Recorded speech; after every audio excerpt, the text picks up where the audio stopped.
Pathian kau ran ho orang mi puite lalpai so Kristan mingin cibai kabu kaceu voin Sunday school kan ni voin ahian sirlai kan sirle do ni Pathian nai ro ti chuan anin anai cheu amen Pathian thu ingai kha chun jomang Thuril tu bung thum chan song atangin Pathian in missing fat ne na boipui tura na alopek chu kamuta engkim hi anhun thewa chuan moi takin siama missing ruwa chuan chatuan ada boka ma se chuti poin an ni chuan Pathian in atira ta to khenga Thil ati chu an muchuak thei chuang lo lim taka oma an nun chunga thil tha an ti aliama an tana thazok engma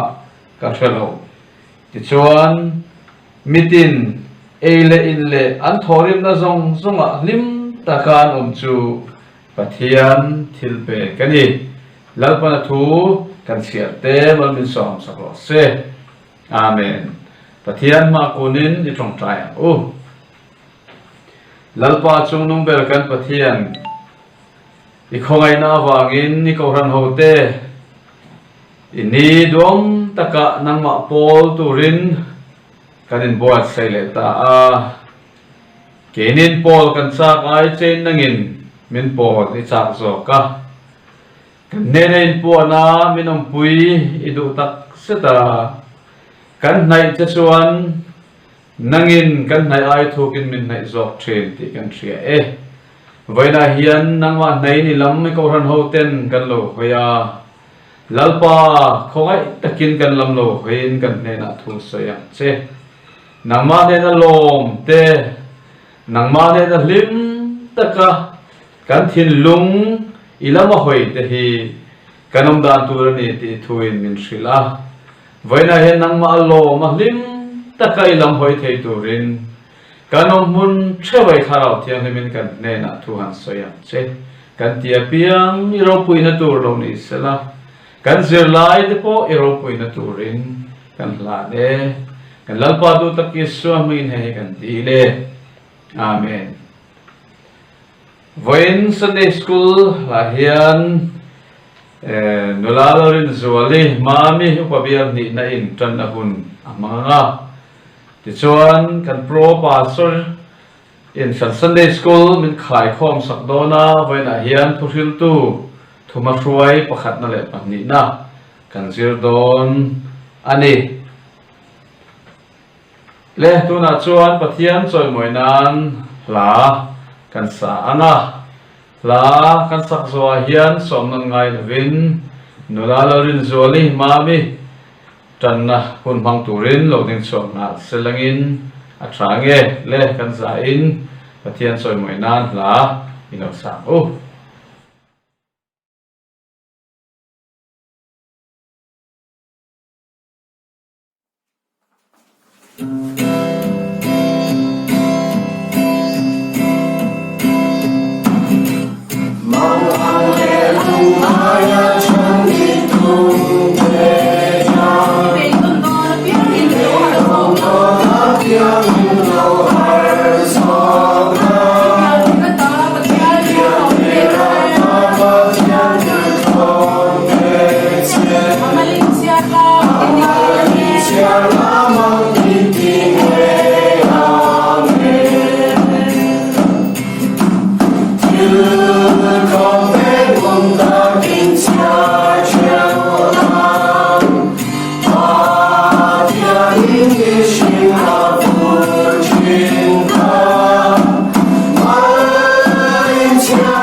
Hãy subscribe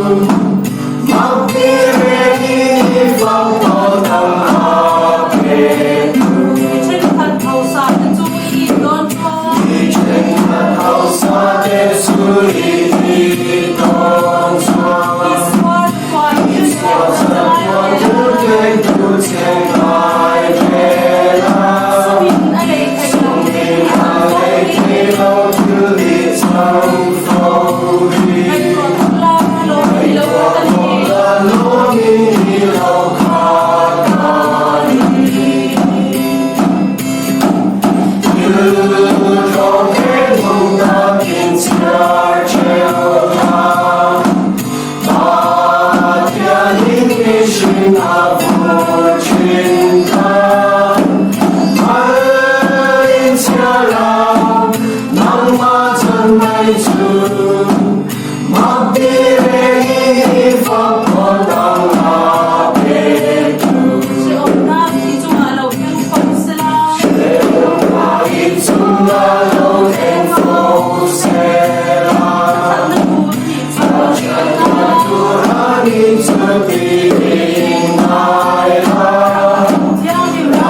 Thian tu thiang ni mi lo nga thang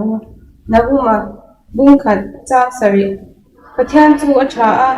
mangan nia pun het ani ama a an rin na hat tu te chu a sha len pan kan bai bu chang char te man som sa ro se lo trong trang o pa kan pathian du tak min mai tu when in it her dom tak te ke ni PMPC member te phang le thai tu ra sel na tha min pe ka ban long thu kan shu cha le pa when kan hun zong zong i ta ka ban na na atir atanga ato thang in nangin min kai shwa yang che chu zong zong vi paisa krista min kan ran di le amen le tuna chuan Sunday school zirlai lam an hoi zui mai nga vaina hian zirlai somni pakhat na thuril tu bu thuma hruai pakhat na le thuril tu bu thuma hruai pahnih na kan zir don ani kan ria theu angin hun malama kumchan ve malama khan S3 bu kan zira ngai namin kan tan po thil tangkai tak tak zir chua kan nein karinga tuna hian thuril tu hi kan zir ve le dona thanem ngai takin zir thevila a tho me ti chuan tuna chuan kan soi angin kan pro pastorin kan Sunday school te hi min khai khom sak dona tuna ilo som nga lang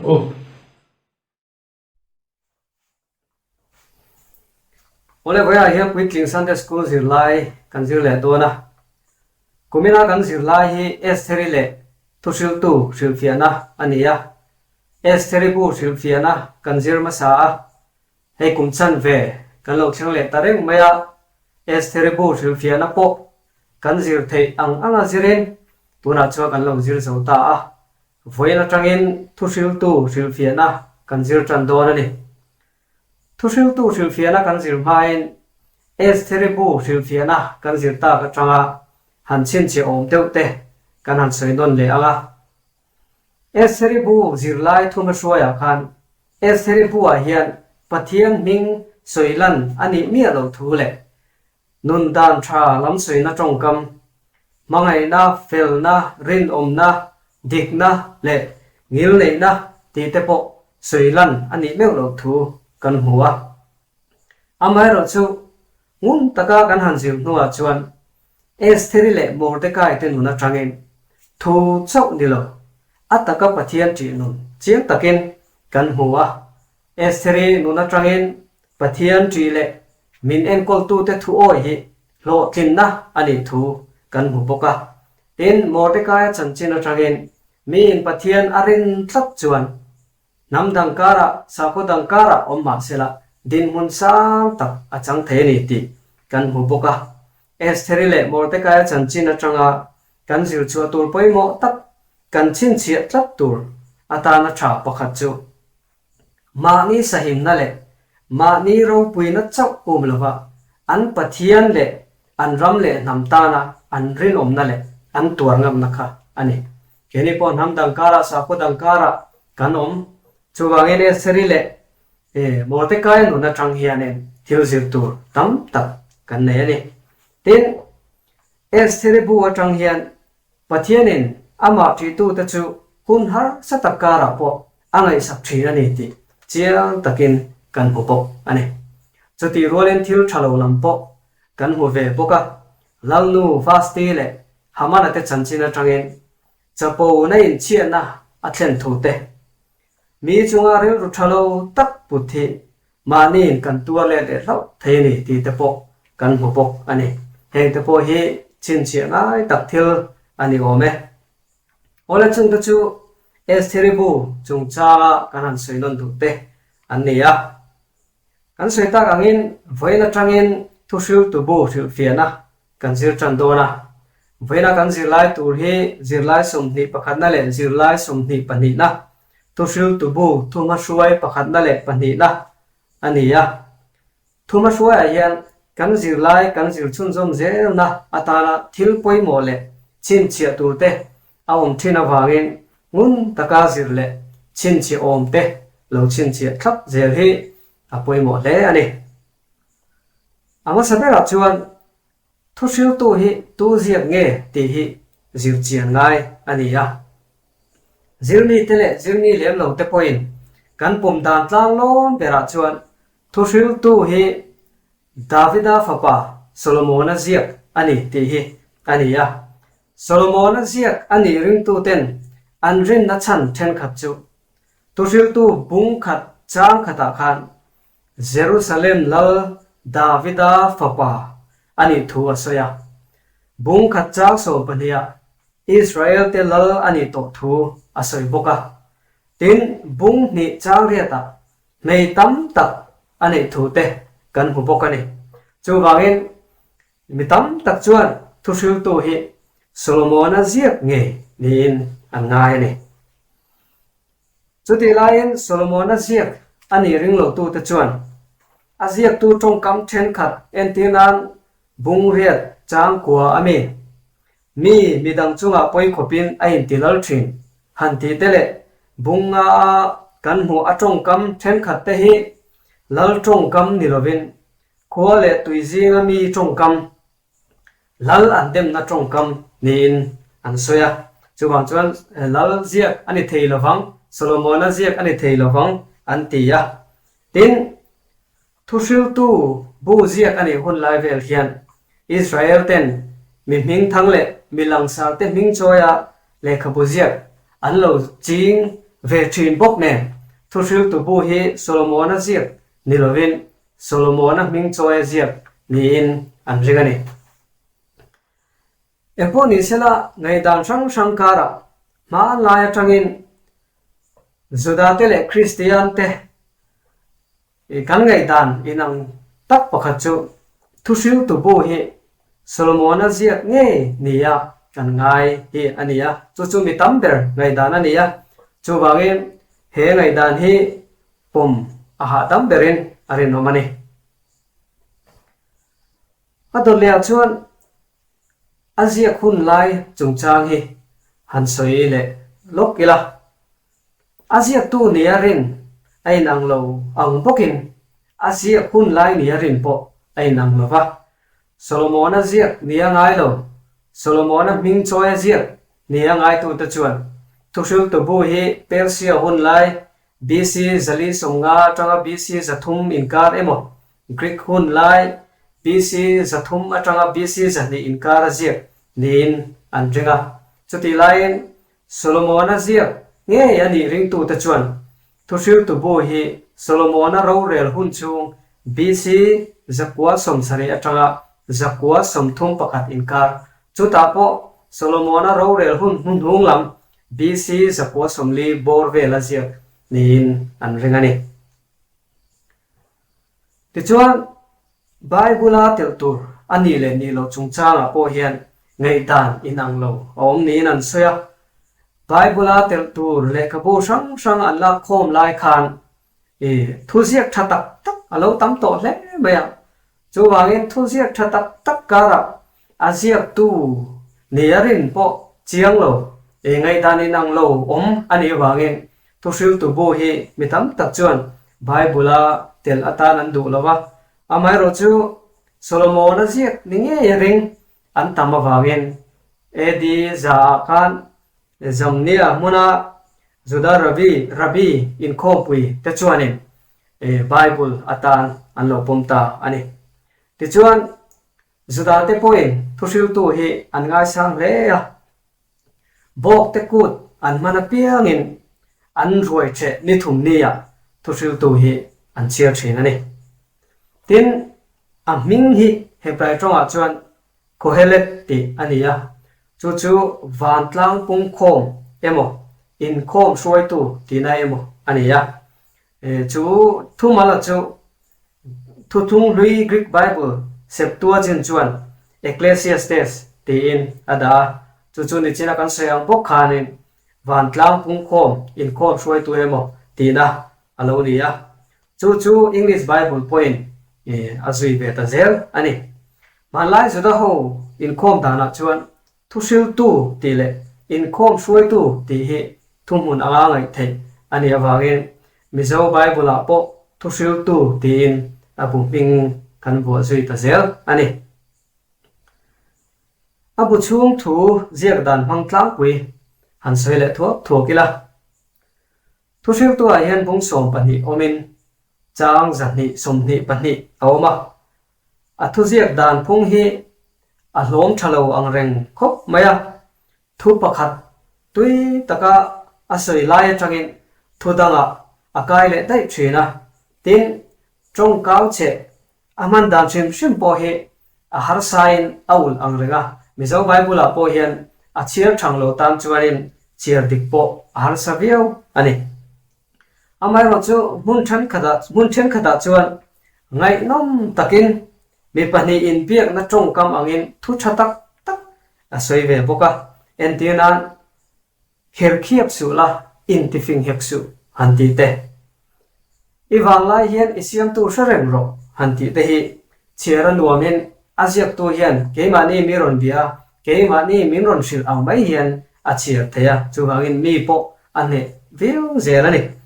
chung ta chu thusil tu ina nge athuziak da kal bang tlam pui ania tin thumal han man or big do te po ania engma lo mai ti te ni nuaya ti te zonga ti le thorim na le fin na ti te hi thusil tu hianin amang or viau ani ole a to pera chuan thusil tu thu cha tlang pui kan zir lai buin asoi te hi han soi le ila pakhat na chuan pathian lalna ti hi ania thusil tu in ada poimo tak chu pathian lalna hi ni pathian chu mishing te siam tu le lim thei na pe tu ania pathian in ati to chu bel le pai chen thei ani lova ati apiang chu a omlen don ni na soi ni mi felle mi sualte ro rel sak tu chu pathian ania tin chu pathian ve chu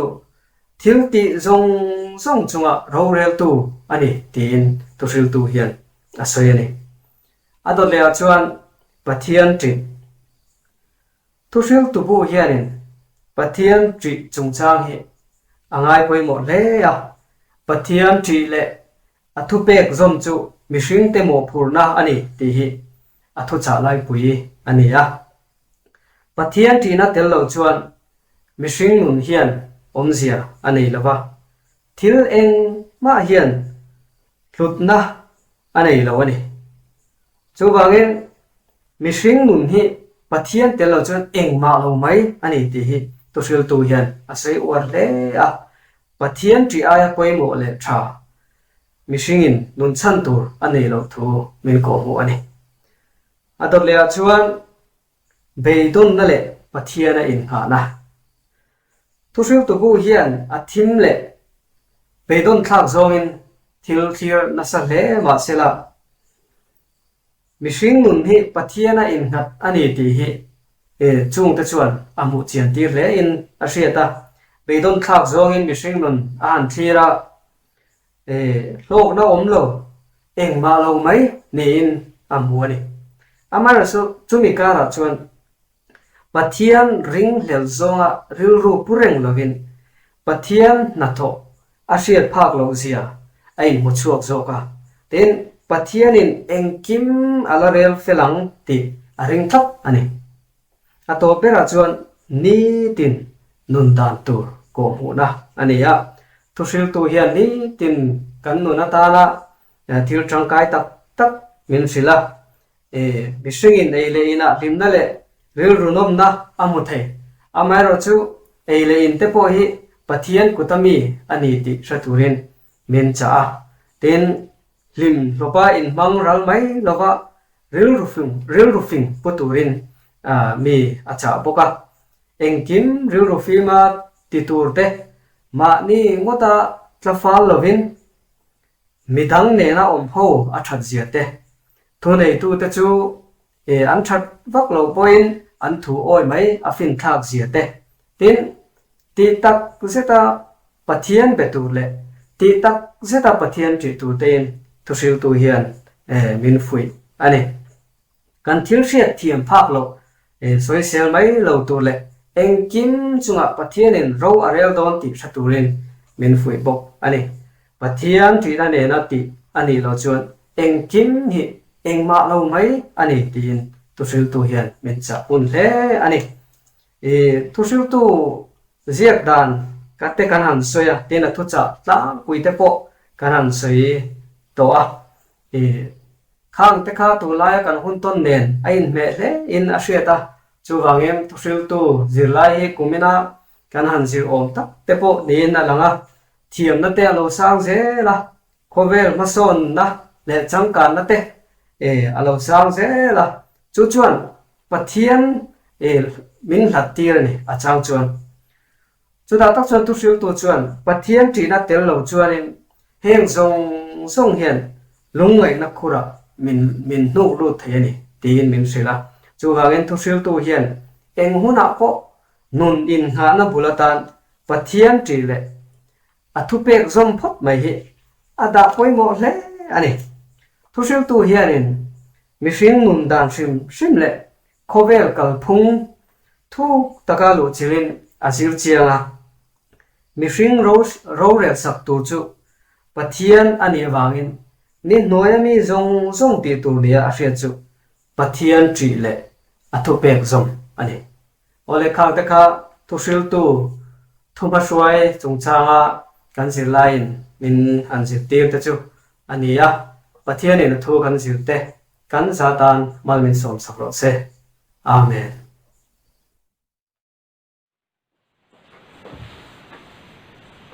le kan pro pastorin kan zir lai te ngai nom takin min khai khom saka kan van nei le mai wen kan zir lai tong khan pathian telo nun chu eng ma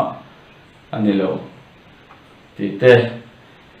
mihring nun nen hana chu pathian tri le thu pek zom hi ni ti te kha chen che ringi la kan nun kai hroi to tan po hong zui zeli la a tho me tuna chuan pathian choi moinan la kan sa anga la kan sa zo hian mal som nain kan in khom kan in trin don nia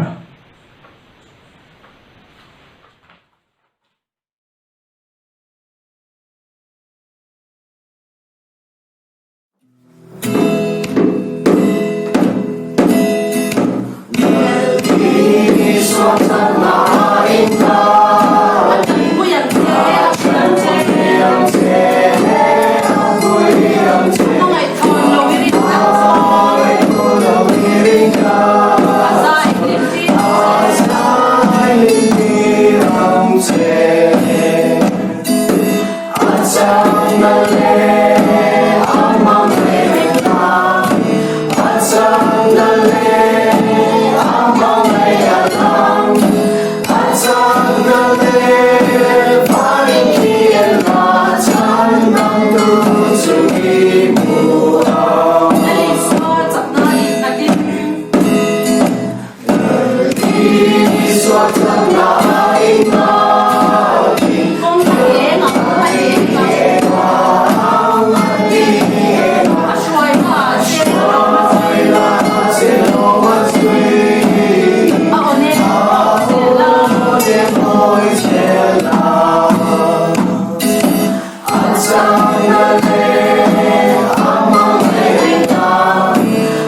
Pathian thamona rilru reng a chen lo khan